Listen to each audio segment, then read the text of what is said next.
Bago tayo magsimula, huwag kalimutang mag-like at share. Kung nagustuhan ninyo, mag-comment sa ibaba. Maraming salamat, let's go, ituloy na natin ang kwento.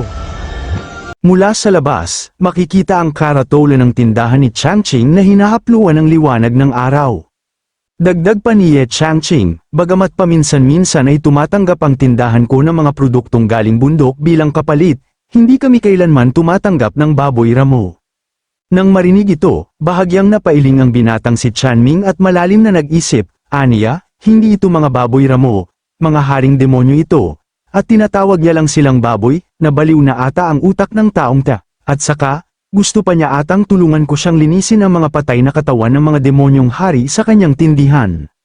Sa sandaling yun, lumapit ang itim na emperador kay Ye Changqing dahilan mapailing siya ng may mapait na ekspresyon. Nang makita ito, nanlaki ang mga mata ni Changming at agaran siyang umatras dahil sa matinding takot. Pagkatapos, agad na itinuro ni Changming ang aso bago pa siya makapagsalita. Mahina kong sinabi ni Ye Changqing, ito ang alaga ko, medyo handal siya, pero napaka-cute, huwag kang mag-alala, hindi ka niya sasaktan. Samantala, tahimik na naisip ng itim na emperador, habang nandito ang master, wala akong gagawin. Dahil dito, napagtanto ni Changming na ang nilalang na ito ay nasa antas man lang ng isang haring demonyo, pero itong tao ay para lamang siyang alaga, tiyak na siya ang master na yun, kaya agad siyang huminga ng malalim, agad siyang yumuko at nagsabi, ang pangalan ko ay Li Changming, ako ay isang alagad ng banal na lupain, naparito ako upang humingi ng patnubay sa inyo, nakatatanda. Naisip ni Ye Changqing sa kanyang sarili, isa na namang tao mula sa Taizuan Holy Land. Noong nakaraan, dumating ang babaeng yun at tinawag akong nakatatanda, nauwi sa pagkuha ng mura, ang lalaking ito ay malamang pareho ang pakana, tumingin siya sa mga patay na halimaw at nag-compute, ang lalaki ng mga baboy ramo na ito, kapag ibinenta ko kay Butcher Zhang, kikita ako ng tig-7 o 8 barya bawat isa, hindi masama. Samantala, iniisip ni Changming ng kinakabahan, bakit hindi nagsasalita ang master? Galit ba siya dahil pumasok ako ng walang pahintulot? Malaki ang pagkakamali ko, baka hindi na ako makalabas ng buhay. Nagpatuloy sa pag-iisip si Ye Changqing, kung ibebenta ko ang 4 na ito, kikita ako ng mga 30 tael, hindi naman masama ang mga nagal inang na ito. Dinadalhan pa nila ako ng libreng paninda, pagkatapos ay sinabi niya ng malakas, tumayo ka nga, para sa kaligrapya o pintura ka ba? Nagulat si Changming, kaya itong kataas-taasang master ay magbibigay sa akin ng banal na kayamanan, ang parehong uri na tumulong kay Kia na sumulong, puno ng luha ang kanyang mga mata at sinabi niya, oo, master, gusto ko ng isang kaligrapya o pintura, ipagkaloob ninyo po ito sa akin, sumagot si Ye Changqing, sumunod ka, naisip niya, pinadalhan ako ng taong ito ng napakaraming baboy ramo, dapat ko man lang siyang bigyan ng magandang trato. Habang si Changming ay sumusunod sa kanya sa loob, naisip niya, ang nakatatandang ito ay tunay na mapagkumbaba, kahit siya ay isang kataas-taasang master, hindi siya nagpapakitang gilas, marahil ay pinahahalagahan niya ang aking talento, tutal, ang dobleng espiritual na ugat ay napakabihira, kung tanggapin niya ako bilang kanyang alagad, ang buhay ko ay lubos na magbabago. Pagkatapos ay nagtanong si Ye Changqing, Changming, anong uri ng pintura ang gusto ninyo? Marami akong uri, ang ilan ay kumakatawan sa pagsusumikap, habang ang iba naman ay sumisimbolo ng kaunlaran. Ngunit si Changming ay masyadong malalim ang iniisip kaya hindi man lang sumagot, nag-isip si Ye Changqing, kakaiba talaga ang mga tao ngayon, matagal ko nang kausap ang taong ito, pero wala akong ideya kung nasaan ang atensyon niya. Samantala, naisip ng itim na emperador, nag-alala ako ng walang dahilan. Akala ko nakita ng taong ito ang aking tunay na anyo at ilalantad ako bilang itim na emperador. Pero kahit nakita na ang tunay kong katawan, wala pa ring maintindihan ang tandang ito, wala yata siyang utak, hindi man lang siya nakikinig sa master at lubog na lubog sa kanyang pag-iisip, kahit ano paman, habang nandito ako, walang pwedeng kumilos ng bastos sa harap ng aking master, paano siyang maglalakas loob na balewalain siya? Dala-dala yun, biglang kinagat ng itim na emperador ang kamay ni Changming. Nagulat si Changming at naisip, inaatake niya ako gamit ang kanyang espesyal na anyo, ano ang gagawin ko ngayon? Sa sandaling yun, tiningnan siya ni Ye Changqing at nagtanong, bakit ka sumisigaw? Mabilis na sumagot si Changming, wala po, master, walang nangyari, tinitignan ko lang po ang aso ninyo. Kinabahan din ng itim na emperador at naisip, mahuhuli na ako ng master. Pagkatapos ay kinuha ni Ye Changqing ang kanyang brush at sinabi, ngayon ay masasaksihan ninyo ang aking talento sa sining.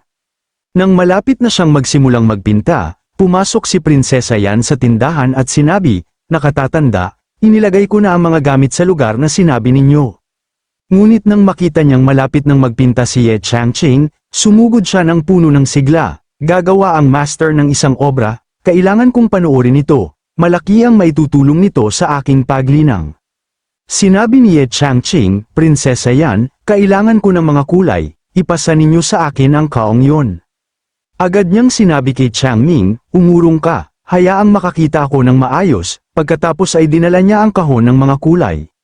Naisip ni Prinsesa Yan, maraming beses ko nang nakitang naglaro ng chess si Senior, pero ito ang unang pagkakataong makita ko siyang gumawa ng kaligrapya. Tingnan natin kung ano ang maipapakita nito. Nagsimulang magpinta si Ye Changqing at nagsabi, ang pagpipinta ay isang malalim na sining. Ang pinakamahalaga ay kung paano mo gamitin ang brush, pagkatapos ay kung paano mo ipalaganap ang mga kulay, at ang pinakamahalaga sa lahat, dapat kang lumikha ng isang bagay na tunay na mapapahalagahan ng mga tao, ang iyong pintura ay dapat magdala ng malalim na kahulugan.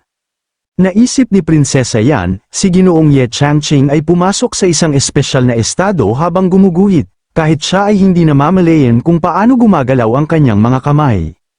Naisip ni Changming, ito ay isang bihirang pagpapala, isang bagay na natatanggap ng mga tao minsan sa maraming taon. Habang tinitingnan nila ang pintura, pareho silang biglang nahila patungo sa ibang mundo. Sinabi ni Changming nang may pagkamangha, ito ay hindi ka panipaniwala, dagdag pa ni Prinsesa Yan, parang ang pinturang ito ay naglalaman ng isang buong espiritual na mundo.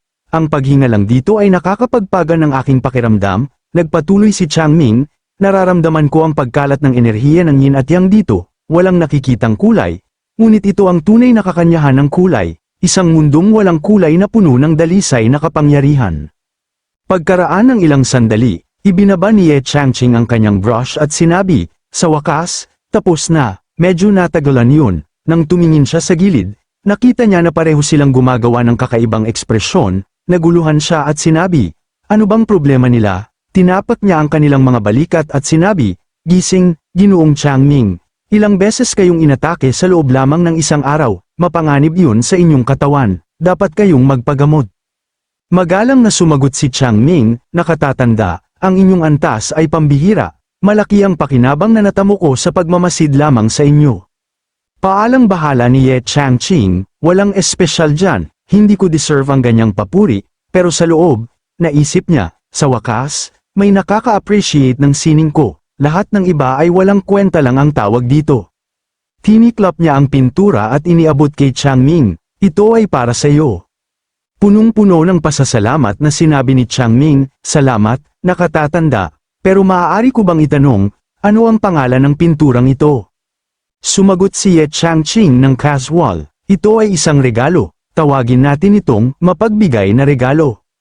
Naisip ni Changming, kakaibang pangalan, so, ang mapagbigay ay nangangahulugang kabutihang ibinibigay ng malaya, at ang regalo ay nangangahulugang isang bagay na walang halaga. Ibig sabihin, ang tunay na kabutihan ay walang masusukat na halaga. Ito ay tiyak na gumagabay sa akin patungo sa landas ng immortalidad, pambihira talaga ang nakatatanda, pinaunawaan niya sa akin ang isang bagay na hindi ko kailanman maisasakatuparan ng mag-isa. Pero may bumabagabag sa akin, ang aking master, si Elder Xiao, ay sumusunod sa tao, at karamihan sa amin ay naglilinang ng mga teknik ng tao. Gayunpaman, ang pinturang ito ay kumakatawan sa kataas-taasang eskrima, ano ang sinusubukang sabihin sa akin ng nakatatanda? Dapat ko bang baguhin ang aking landas? Nangangahulugan ba ito na mali ang lahat ng aking sinanay sa ngayon? Yun ba ang dahilan kung bakit tumigil ang aking paglinang sa lahat ng mga taong ito? Ang aking tunay na landas ay ang kataas-taasang eskrima. Sa sandaling yon, sinabi ni Ye Changqing, wala na akong maitutulong pa sa iyo. Dalhin mo ang pinturang ito at alamin mo para sa iyong sarili kung ano ang iyong natutunan. Naisip ni Changming, sinasabi sa akin ng master na itigil ang pagsasanay ng tao at pagnilayan ang aking tunay na landas, dapat akong bumalik at pag-isipang mabuti kung ano ang pinakaangkop sa akin. Makalipas ang ilang sandali, umalis si Changming na may luha sa kanyang mga mata. Sinabi niya, kung ititigil ko ang paglinang ng landas ng immortalidad, mawawala sa akin ang aking posisyon bilang banal na anak, at hindi na ako magiging banal na Panginoon sa hinaharap, pero mabuti rin naman na nakilala ko ang nakatatanda ngayon, kung hindi, patuloy akong magsasanay sa maling landas at walang makakamtan. Ngayon ay dapat kong kausapin ang master at magpasya kung ano ang tunay na mahalaga, ang aking paglinang, o ang posisyon ng banal na Panginoon. Samantala, nag-iisip si Ye Changqing, mas kakaiba ang taong dumating ngayon kaysa sa nauna. Sinabihan ko lang siyang isabit ang pintura sa bahay, at hindi ko alam kung paano niya ito lubusang na-misinterpret at umalis ng umiiyak. Lumipat ang eksena sa banal na lupain, ang banal na Panginoon ay mahinahong umiinom ng tsaa nang biglang sumugod si Changming, lumilipad, at napasigaw, Master, tulungan ninyo ako. Nagulat ang banal na Panginoon at muntik nang matapan ang kanyang tsaa. Habang tumutulo ang luha sa kanyang mukha, si Li Changmeng ay nagmakaawa ng napakalungkot, Master, napagtanto na ba ninyo na ang inyong alagad ay hindi na kayang makipagkumpetensya para sa posisyon ng banal na anak? Ang matandang master, walang kamalay-malay sa matinding takot na pinagdaanan ng kanyang alagad, ay pamatak din ng luha, sa kanyang isip. Mula pagkabata, si Changmeng ay sinanay upang maging banal na anak. Ngayon, biglang may idinagdag na banal na dalaga, tiyak na magulo ang kanyang puso at isipan. Si Li Changmeng ay nananatiling nakaluhod, ang kanyang itsura ay tila isang nalanta na bulaklak sa gitna ng bagyo. Lumapit ang banal na master, hinawakan ang mga balikat ng kanyang alagad ng may mabigat na ekspresyon, sabay sabi, Changmeng, huwag mong masyadong isipin yan, hindi na magtatago ang iyong master sa iyo kahit ano paman. Napatigil si Li Changmeng, nanlaki ang mga mata, at bigla siyang nagwala, pawang tila may nakitang multo, at galit na ikinumpas ang kanyang mga kamay. Hindi po, master, hindi ko po yun ibig sabihin. Ngunit nagpatuloy ang banal na master, tila walang naririnig, hindi mo alam na ang nakatagong master sa maliit na bayan ng Yuan ay pinahahalagahan si Kia, at pumayag siyang gabayan siya anumang oras sa kanyang pag-aaral. Kahit na si Li Changmeng ay patuloy na kamakaway sa likuran, parang sinusubukang sumenyas ng tigil na, Master, makinig naman kayo sa akin, ang banal na master ay taimtim na nagpatuloy, ang cultivation ng master na yun ay napakalalim, hindi masukat, sapat na upang matakot ang sinuman, ang banal na lupain ng Taizuan ay maaaring matagal na niyang binabantayan, kaya ang iyong master ay napilitang gumawa ng desisyong ito. Sumingit si Li Changmeng, Master, pakinggan ninyo naman ako. Ngunit tumalikod ang banal na master, muling hinawakan ang balikat ng kanyang alagad, at sinabing may luha, sana maintindihan mo ang sakit na dinaranas ng iyong master sa kalooban. Sagot ni Li Changmeng, sabay taas ng kilay sa inis, Master, naiintindihan ko po, pero sana, nakinig muna kayo sa akin bago kayo umiyak. Ang master, habang patak ng patak ang luha, ay nagsalita, sige, magsalita ka. At dito ay lumiwanag ang mukha ni Li Changmeng, parang nakakita ng ginto sa lupa, Master, ang totoo po, ngayong araw na ito, nakita ko ang master na yun sa labas at nakausap ko siya. Isang malalim na katahimikan ang bumalot sa buong bulwagan. Sa wala pang 3 segundo, isang malakas na palo ang tumama sa mukha ni Li Changmeng, muntik nang matanggal ang kanyang panga. Walang kwentang sinabi, sigaw ng banal na master. Hawak-hawak ni Li Changmeng ang kanyang pisngi, halos maiyak sa sakit, Master, bakit ninyo ako sinampal? Naging mabigat ang mukha ng banal na master, kung ang ninuno ay nagkulong sa sarili, ibig sabihin ayaw niyang maabala, ang iyong walang habas at biglaang pagbisita ay maaaring nakainsulto sa kanya, at magdulot ng kapahamakan sa ating sekta. Nagmamadaling paliwanag ni Li Changmeng, ngunit Master, sabay labas ng isang rolyo ng papel, ang master na yun ay hindi nagalit, sa katunayan, binigyan niya pa ako ng isang calligraphy painting bilang regalo. Nanlaki ang mata ng banal na master, ano, ipakita mo nga agad. Inilahad ni Li Changmeng ang painting, sabay sabi, Master, tila ang kilos ng master na yun sa painting ay nagpapahiwatig, na mali raw ang aking piniling landas sa cultivation. Sinuri ng banal na master ang painting ng mabuti. Ordinaryong scroll lamang ito, walang espesyal, hindi kasing ganda ng calligraphy na ibinigay sa batang si Kia, wika niya ng may panghahamak, ito ay isa lamang simpleng pahayag sa papel, malamang ay niloloko ka lamang ng ninuno. Ngunit bago niya matapos ang kanyang pangungusap, biglang lumiwanag ang painting. Isang nakakasilaw na sinag ang pumutok mula sa scroll, pumuno sa buong silid, at habang binabasa ng banal na master ang mga salitang nakasulat, tila siya ay nakaranas ng isang malalim na enlightenment. Pamatak ang kanyang luha, hindi na dahil sa awa, kundi dahil sa sobrang ganda at lalim ng karunungang nasa harapan niya. Sa kanyang isip, ang ninuno ay tunay na isang kataas-taasang nilalang. Gamit ang napakalalim na talatang ito, ipinapahatid niya kay Changmeng ang diwa ng Sword Chi nang may ganitong kalaliman. Nanginginig niyang naisip, ang painting na ito na ibinigay kay Changmeng, kahit iba ang anyo nito kumpara kay Kia, ang lalim ng abot nito ay hindi matatawaran, maaaring, bigla siyang nanginig, pamatla ang kanyang mukha, maaaring, si Changmeng ay tunay na mas angkop para sa cultivation ng sword daw, at sa sandaling yun, ang lahat ng paniniwala ng banal na master tungkol sa kanyang alagad, at tungkol sa kanyang sarili, ay nagsimulang gumuho na parang bahay na bato sa gitna ng lindol. Samantala, habang tumalikod ang matandang elder at malalim na nag-isip, paulit-ulit siyang tinatawag ni Changming, ngunit, bigla na lang naputol sa kanyang malalim na pag-iisip ng malakas na sumigaw si Changming, "Okay ka lang ba master?" Saka nagtanong kung ano ang mangyayari sa kanya. Dagdag pa niya kung magiging tagapaglinang ba ako ng tao o eskrimador. Patnubayan ninyo ako. Dahil dito, marahang hinawakan ni Elder Xiao ang kamay ni Changming at sinabi, "Changming, lahat ng sinabi niya ay tama, malinaw na binibigyan tayo ng pahiwatig ng nakatatanda, dapat mong pakabisado ang eskrima, kapag natutuhan mo ito, maaari kang maging lubhang makapangyarihan." Nang marinig ito, agad na sumagot si Changming sa kanyang master, na ibig bang sabihin nito ay kailangan kong talikuran ang aking kasalukuyang posisyon? Hindi na ba ako maaaring manatiling banal na anak? Sumagot si Elder Xiao, "Ako ang banal na Panginoon ng banal na lupain na ito, at ikaw ang banal na anak, ngunit ang pinakamalaking isyu ay inutusan tayo ng nakatatanda na ipag-aral sa iyo ang eskrima, at hindi natin maaaring labagin ang kanyang kalooban. Mula ngayon, ang ating landas ng tao ay mananatili, ngunit ang ating tututukan ay ang pag-aaral ng eskrima. Magkasama tayong magiging mas malakas."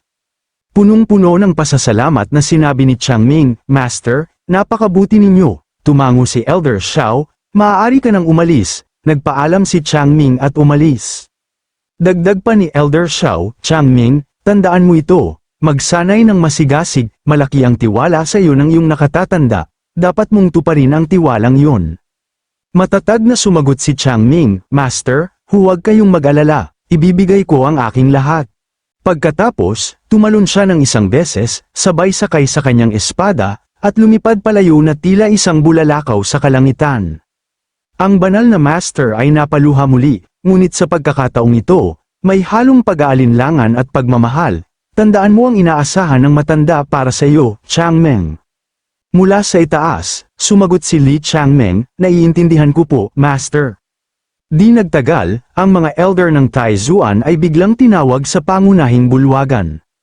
Isang elder ang nagtanong, "Banal na master, kuya, bakit naman kami bigla ang tinawag dito? May napakahalaga bang nangyari?" Ngunit ang nakita nila ay isang banal na master na humahagulgol para sa kanyang alagad, ang nag-iisa kong alagad, ang binhi ng kaluluwa ng immortal na daw ng Taizuan Holy Land. Nagtinginan ng mga elder, hindi maintindihan ang nangyayari. Isa ay ulong, "Ano kayang nangyari kay kuya? Baka nagkamali sa paggawa ng elixir kagabi." Biglang itinaas ng banal na master ang kanyang tinig at agad na nagpakatatag, "Sige, tumahimik kayo. Ngayon, may dalawa kong bagay na nais ipaalam sa inyo. Una, tulad ng sinabi ko 2 araw na ang nakararaan, itatalaga ko si Kia bilang banal na dalaga ng ating Taizuan sect, hindi ko tinatanggol ang banal na anak, kundi upang palakasin ang ugnayan natin sa matanda sa Yuan Town. Pangalawa, magsisimula sa 1 buwan ang Biennial Martial Arts Gathering ng Taizuan at Ziqing Holy Lands. Ang mga natatanging talento ng Ziqing Holy Land ay sasamahan si Holy Master Su Jitian sa ating Taizuan Mountain para sa isang kompetisyon. Siguraduhin ninyong ang mga alagad ay magsanay ng mabuti, walang kat-amaran." Isang elder ang nagsalita, "Banal na master, kuya, sa mga nakaraang martial arts gatherings, panalo o talo lang naman ang turing ng mga alagad dyan, pero ang kakaiba, ni minsan, hindi kayo ni Su Jitian ang nanalo." Parang may punyal na tumagos sa ulo ng banal na master. Sumabat pa si Yuan Jian, "Tama yun, kuya, kayo dapat nag-focus sa cultivation, hindi kami." Bago pa sumabog ang banal na master, nagpatuloy ang kanilang masiglang usapan. Isang pagkatalo, isang mid-grade spiritual treasure o 10,000 taong gulang na halamang gamot ang puhunan, panay talo kayo, hindi ba? May isa pang nagmungkahi, marahil sa martial arts gathering, magtago na lang si kuya at sabihin niyang nagse-secluded cultivation siya. Sumabog ang banal na master sa sobrang inis. Ano bang sinasabi ninyo? Takot ba akong mawala ng spiritual treasures at herbs? Pagkatapos ay sinubukan niyang magpakatatag, ang 4 na dragon na nagdidilig ng tubig na porma sayon ni Sushitiin lamang ang aking hinahangaan, bihira yun, at nangangailangan ng masusing pagmamasid. Ngunit ang mga elder sa tabi ay hindi na napigilan ang kanilang tawa. Kahit ipinaliwanag ng banal na master, hindi ninyo maintindihan dahil hindi naman kayo ang hinahamon. Sa loob-loob niya, sumisigaw siya, hindi ko kayang basagin yun, sa totoo lang, hindi ko kayang basagin, talaga lang. Tumawid ng kamay si Yuan Zion at nagpahiwatig, marahil ang matanda sa Yuan Town ay may paraan upang mabasag ang porma sayon na yun. Kuha ang atensyon ng banal na master, ganun ba? Lalong humakbang si Yuan Zion upang magpaliwanag, isipin ninyo, kuya, ang matandang iyon ay napakalalim ang kinalaman sa paglikha, malamang nabuhay na ng hindi mabilang na taon, ang kanyang kaalaman ay tiyak na higit pa sa ating imahinasyon. Kung ano ang komplikadong estratehiya para sa inyo, ay maaaring laro lamang ng bata para sa kanya. Ang isip ng banal na master ay biglang naliwanagan, ngunit sinubukan niyang itago ang kanyang emosyon. Si Yuan Zion, junior brother, ay may matinding punto, sa antas ng kadalubhasaan na taglay ng matanda. Ang paglinang ng isip sa pamamagitan ng chess ay isa sa mga pinakamahusay na pamamaraan. Ngunit sa loob ng kanyang puso, isang desisyon ang nabuo, dapat kong samantalahin ang pagkakataong ito, upang bisitahin at humingi ng gabay mula sa matandang ito, at doon nagsimula ang isang bagong pakikipagsapalaran, hindi para sa sekta, kundi para sa kanyang sariling kahihiyan bilang banal na master.